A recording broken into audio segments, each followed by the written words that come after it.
Ական 88 Էլեկտրական Բակի ամենաշորասազ երեխան սովորաբար այդ շենքի ամենագեղեցիկ բնակարանում էր ապրում։ Եթե ունևորը ճաշակով էր լինում, ապա այդ ունևորի տանը հայտնվելը իսկական հաճույք էր։ Բարձրաճաշակ ինտերիերի նոր նմուշներ էինք տեսնում։ Շատ հաստափոր ծաղկաման, երկհարկանի մագնիտոֆոն,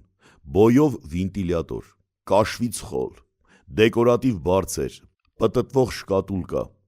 Այսպես երկար կարելի է թվարկել, բայց այդ տների հանդեպ մարդկանց գլխավոր հետաքրքրությունը այնտեղ բնակվողների շուրջ էր ծավալվում։ Տներում սիրուն անկյուն ունենալու համար ունևոր լինելը պարտադիր չէր, որքան մինիմալիստական անկյունն ավելի դուրեկան էր։ Հետխորհրդային բնակարանների փայլփլուն միջավայրը մրվեց, խամրեց, մաշվեց, պատերի խաժամուշ պաստառները և գորգերը հանվեցին, ու տները դարձան միատոն։ Մարդիկ սկսեցին եվրոպական ձևով վերանորոգել տները, համատարած եվրոռեմոնտի գործընթաց սկսվեց։ Անկախությունից հետո մարդիկ ազատություն և թեթևություն էին փնտրում։ Առօրյա կյանքը մինիմումի վրա էր։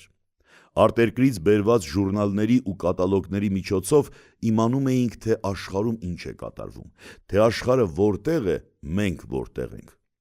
Մենք մեր տեղում մեզ վատ չէինք զգում, հաղթած էինք զգում, ուժեղ էինք զգում։ Հասկանում էինք, որ կգա ժամանակ, Հայաստանում ևս գունավոր թերթեր կտպվեն։ Հոպարս Լեհաստանից մի մեծ 600 էջանոց մոդայի կատալոգ էր բերել։ Պապս ասում էր՝ գունավոր թերթ ա։ Գերմանական Օտտո անունով նորաձևության գունավոր հատոր էր, որտեղ տպված էին ժամանակակից աշխարհի նորությունները, սկսած հագուստից մինչև տեխնիկայի վերջին ճիչը։ 94 թիվն էր։ Կոմիտասի մեր տան ժուրնալի սեղանին դրված Օտտո մոդայի կատալոգը օր-օրի մաշվում էր, որովհետև այդ 600 էջը օրը մի քանի անգամ թերթվում էր։ Շրջապատի կանայք և աղջիկները հատուկ գալիս էին մեր տուն, որ ինտերնետ մտնեին։ Այդ օրերին դա համացանց մտնելու նման բան էր։ Գիշերվա ժամերին, երբ տնեցիները քնած էին լինում, գործի էի անցնում։ Կատալոգի միջից ինձ հետաքրքրող էջերը բրիտվայով կտրում հանում էի։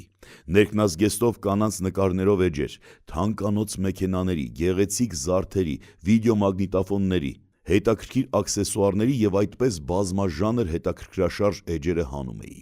Ամեն օրվա հետ այդ գունավոր հրաշք հատորը թեթևանում էր, իսկ ընկերներս ավելի բանիմաց էին դառնում, որովհետև շրջանառվող այդ նկարները բակերում ճանաչողական առաքելությամբ մաշվում, քրքրվում էին։ Վրամ հլես նկարը նայ, ինչ թույն գոնշնի մաշնա ա, մինչև 240 բացում ա։ Տոչե հա, էդ գրածին մի հավատա, մեր զրոյինը դրան հաստատ ծալած ունի, ստի ծավտու ա, ձրի տան չեն վերցնի, ըտենց միանգամից չէ չասես, որ ձրի տան վերց կտաս ինձ։ Ճոխությունների մասին ծավալվող զրույցները հիմնականում քննադատական էին։ Յանի գիտես էդ ֆիրմա տելևիզորները լավ են, ասում ա դրանց էկրանները բեսամտ ճառագայթում են։ Անցան տարիներ, աշխարհը ճառագայթվեց ու այնպիսի անտեսանելի ճառագայթային ցանցի մեջ ընկավ, որ նույնիսկ եզան լեզուն է անզոր։ Թունդ աղտոտված օդի հետևանքով աղտահարված մեր շնչուղիները հին ժողովրդական ձևերով այսօր արդյոք կարող են բժշկել։ Եռացող թեյնիկից դուրս եկող ալոեի գոլորշին սրբիչի տակից շնչող երեխաներով հաստատ գիտեինք, որ եթե այդ դաժան արարողությունից հետո ողջ ենք մնացել, անմահ ենք,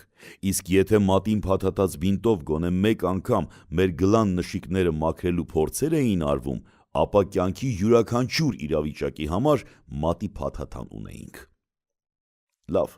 վերադառնանք ճառագայթային քննարկումներին։